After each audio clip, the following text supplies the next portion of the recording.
جمعے کے دن کثرت سے درود پڑھنے کی فضیلت۔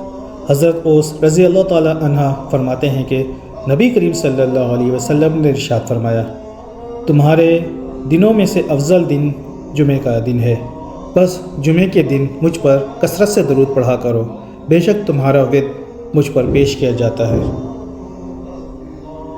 رسول اکرم صلی اللہ علیہ وسلم نے ارشاد فرمایا، اللہ تعالیٰ اس شخص کو خوش خرم رکھے جو میری حدیث سنے، اسے یاد رکھے اور یوں کی تو دوسرے مسلمانوں تک پہنچائے۔